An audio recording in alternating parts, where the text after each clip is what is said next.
Dubai के शेख समुद्र में 5 किलोमीटर तक फैला एक ऐसा आइलैंड बनवा रहे थे जिसके हर विला के बाहर प्राइवेट बीच मौजूद होगा। समुद्र के खतरनाक लहरों को रोक कर वहाँ एक लग्जरी आइलैंड बनाने का एक सुहाना ख्वाब जो दुबई के शेख ने देखा था, वो इंजीनियर्स और वर्कर्स के लिए घिनौना ख्वाब साबित हुआ। इस वीडियो के पार्ट 1 में आपने देखा कि कैसे दुबई की कोस्ट लाइन जो सिर्फ 70 किलोमीटर पर फैली हुई थी, उसको 124 किलोमीटर तक फैलाने के लिए ये पाम शेप का आइलैंड डिजाइन किया गया। इस पाम शेप के आइलैंड को समुद्र की लहरों से बचाने के लिए इंजीनियर्स ने जब एक आउटर वॉल बनाने का फैसला किया तो उसके लिए 99 लाख टन पत्थर अरेंज कहां से किए गए। जिन पत्थरों को समुद्र में डालकर ये आउटर आइलैंड बनाया जा रहा था, उनमें से अगर एक भी पत्थर सही पोजीशन में नहीं रखा गया तो आइलैंड किसी भी वक्त तबाही का निशाना बन सकता है। ये चेक करने के लिए डाइवर्स 30 मीटर पानी के नीचे जाते थे और हर एक पत्थर की पोजीशन चेक करके बाहर बैठी टीम को ओके का सिग्नल देते थे। चैलेंज नंबर 5, पाम जेमरा की कंस्ट्रक्शन स्टार्ट हुए अभी 6 महीने गुजर चुके थे और इंजीनियर टीम ने 4 किलोमीटर लंबा ब्रिक वाटर बना लिया था,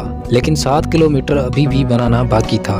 दुबई के क्राउन प्रिंस शेख मोहम्मद बिन रशीद अल मखदूम ने इंजीनियर्स टीम को ये आइलैंड बनाने के लिए जो डेडलाइन दी थी वो थी सिर्फ और सिर्फ 2.5 साल। यानी अब इंजीनियर के पास बकाया 21 महीने बचे थे, जिसमें ये ब्रिक वाटर भी कंप्लीट करना था और साथ ही साथ इसके अंदर पाम शेप का आइलैंड भी। इंजीनियर्स के लिए खड़ा होने वाला चैलेंज ये था कि अगर इन्होंने ब्रिक वाटर कंप्लीट करने के बाद अंदर के आइलैंड बनाने का काम शुरू किया तो शेख की दी गई डेडलाइन पर पूरा नहीं उतर सकेंगे, और अगर पहले अंदर के आइलैंड पर काम शुरू किया तो समंदर की लहरें इस आइलैंड को निगल जाएंगी। यानी अब इंजीनियर्स एक ऐसे जाल में फंस चुके थे जिसमें से निकलने के लिए उनको अपनी प्लानिंग चेंज करनी पड़ी। इस चैलेंज से निपटने के लिए इंजीनियर्स टीम ने फैसला किया कि दोनों आइलैंड की कंस्ट्रक्शन एक साथ चलेगी। यानी जैसे जैसे ब्रिक वाटर बनता चला जाएगा उस हिस्से के अंदर पाम आइलैंड को भी साथ साथ ही बनाना पड़ेगा। अब ये प्लानिंग हुई ही थी कि सर्दियों का मौसम आ पहुंचा और एक नई मुसीबत गले पड़ गई।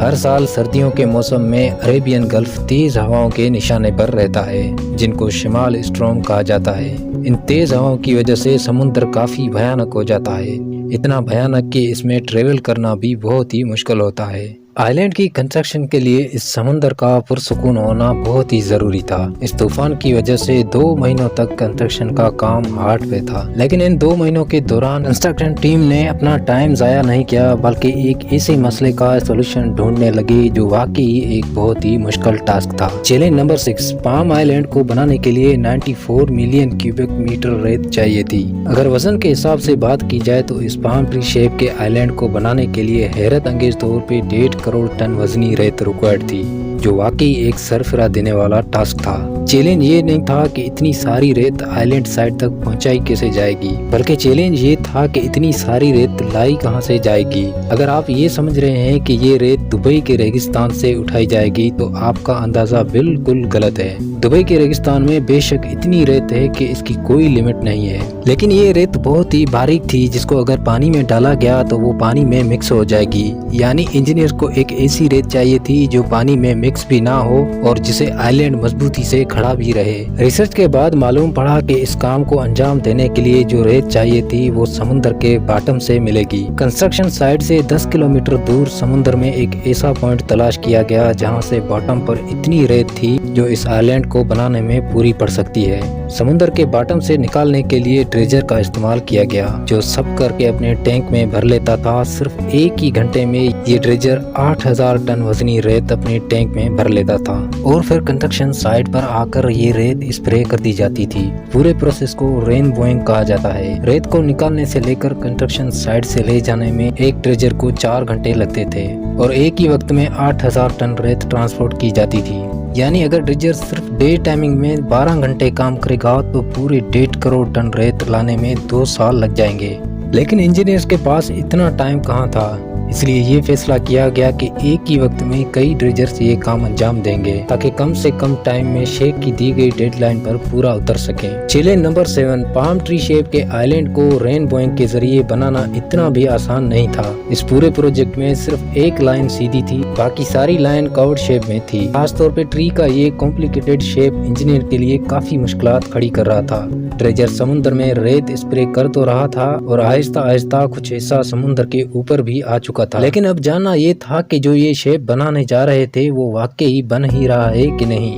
अगर गलत पोजीशन में रेत स्प्रे की गई तो ना सिर्फ आइलैंड का शेप बर्बाद होगा बल्कि पैसा और टाइम दोनों बर्बाद हो सकते हैं। इसी वजह से ये फैसला किया गया 650 किलोमीटर ऊपर आसमान में अर्थ के गिर्द घूमने वाली सैटेलाइट की मदद ली जाए। जी हाँ, अर्थ के गिर्द घूमने वाली सैटेलाइट के जरिए पाम जुमरा साइड की फोटोज ली गई, जिससे ये साबित हुआ कि अभी तक का आइलैंड का जितना भी काम हुआ है उसकी शेप प्लान के मुताबिक ही है। शेख को ये जानकर खुशी तो हुई, लेकिन जैसे जैसे ड्रेजर सैंड स्प्रे करता जा रहा था उसकी मुश्किलातों में इतना ही ज्यादा इजाफा होता जा रहा था। ना ही समुद्र में ट्री शेप की कोई आउटलाइन थी और ना ही ऐसी कोई आउटलाइन यहाँ बनाई जा सकती थी। ड्रेजर का अंदाजे से समुद्र में रेत स्प्रे करके पाम ट्री शेप को मेंटेन रखना काफी ज्यादा मुश्किल हो रहा था।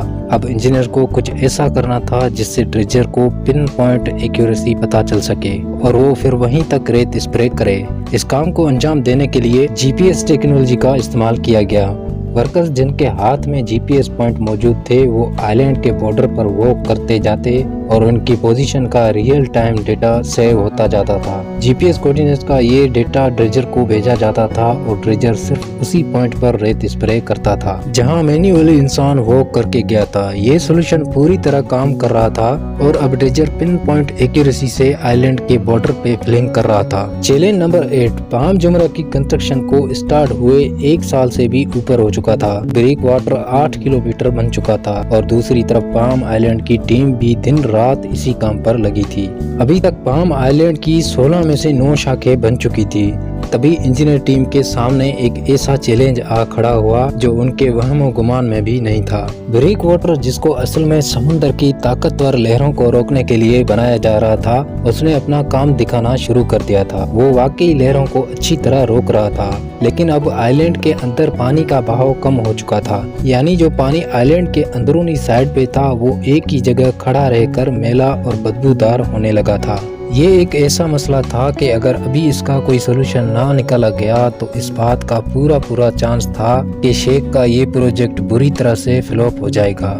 अब इस मसले से निपटने के लिए आइलैंड की डिजाइन में चेंजेस करना जरूरी था। कुछ तो ऐसा करना होगा जिससे आइलैंड के अंदरूनी साइड पर पानी चलता रहे ताकि वो खराब ना होने पाए। खुशकिस्मती से इंजीनियर को इसका एक अच्छा सोल्यूशन मिल गया। ये फैसला किया गया कि ब्रेक वाटर को 2 साइडों से तोड़कर वहाँ ब्रिज बनाए जाएंगे ताकि एक साइड से पानी का प्रेशर अंदर जाए और दूसरी साइड से बाहर निकल सके। ये सोल्यूशन आखिरकार काम कर गया और पूरे 2 हफ्तों के बाद आइलैंड के अंदर फंसा बदबूदार पानी आहिस्ता आहिस्ता वापस बाहर निकल गया। चैलेंज नंबर 9, 2003 में पाम जुमरा का ब्रेक वाटर कंप्लीट हो चुका था। 99 लाख टन पत्थरों से बना 250 मीटर चौड़ा ब्रेक वाटर समुद्र की लहरों को अच्छी तरह से रोके हुए था। उसके 1 महीने के बाद पाम आइलैंड की टीम से भी अच्छी खबर आ गई थी।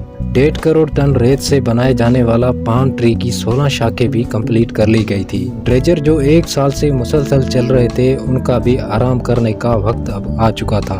इंजीनियर टीम ने वक्त से पहले ही हैरत अंगेज तौर पे पूरा आइलैंड कंप्लीट कर लिया था और अब इस पर फ्लैट्स, शॉपिंग मॉल्स और होटल्स बनाने की बारी थी। लेकिन मसले ऐसे थे जो किसी भी सूरत में इंजीनियर टीम की जान नहीं छोड़ रहे थे। अब एंड टाइम पर एक ऐसा चैलेंज आ खड़ा हुआ जिसने पूरे आइलैंड के लिए खतरा पैदा कर दिया था। जो रेत डालकर पाम ट्री का शेप बनाया गया था वो रेत अभी भी लूज थी। वक्त के साथ साथ रेत कॉम्पैक्ट हो रही थी और आइलैंड के कई हिस्से वापस पानी में जाना शुरू हो चुके थे। शेख के सपने के मुताबिक इस आइलैंड पर मेटल रोड्स और हजारों बिल्डिंग्स बननी थी, लेकिन उसके लिए जरूरी ये था कि आइलैंड की रेत बिल्कुल ठोस हो। ये मसला पूरी इंजीनियरिंग टीम के गले में आ चुका था और इसी वजह से सारा काम एक बार फिर से हार्ड हो गया। इस मसले का जल्द अज जल्द सोल्यूशन निकालना बहुत जरूरी था, क्योंकि ये वो पॉइंट था जब पूरी दुनिया की नजरें इस प्रोजेक्ट पे टिकी थी और इस आइलैंड की वजह से दुबई की शेख की इज्जत दांव पर लगी थी। इस मसले के अलावा एक और भी मसला था। दुबई अपनी जियोग्राफिक लोकेशन के हिसाब से वैसे ही अर्थक्वेक जोन के करीब है और अगर यहाँ कोई अर्थक्वेक आया तो इसके इंतहाई खौफनाक नताइज हो सकते हैं। पाम आइलैंड की रेत जो पहले ही कॉम्पैक्ट नहीं थी, अर्थक्वेक के सिर्फ एक ही झटके से ये पूरा आइलैंड ऐसे ही खत्म हो सकता था जैसे स्पॉट में पड़ी रेत पानी के अंदर जा रही है। इस मसले का सिर्फ ایک ہی سولوشن تھا کہ آئلینڈ کی ریت کو 12 میٹر کی گہرائی تک کمپیکٹ کیا جائے، جبکہ نارمل روڈ رولر صرف 6 میٹر کی گہرائی تک ریت کو پریس کر سکتا ہے۔ اب اس مسئلے سے جان چھڑانے کے لیے انجینئرز ایک نیا طریقہ میدان میں لے کر آئے۔ ایک ایسی ہائیڈرولک ڈرل منگوائی گئی جو زمین میں جا کر اندر وائبریشن پیدا کرتی تھی۔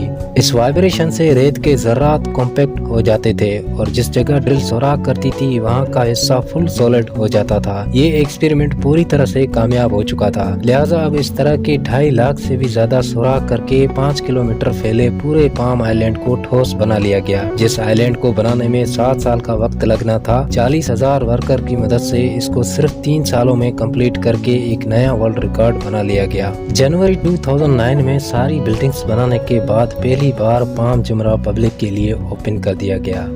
امید ہے کہ یہ ویڈیو بھی آپ بھرپور لائکس اور شیئر کریں گے۔ ملتے ہیں اگلی شاندار ویڈیوز میں، تب تک کے لیے خدا حافظ۔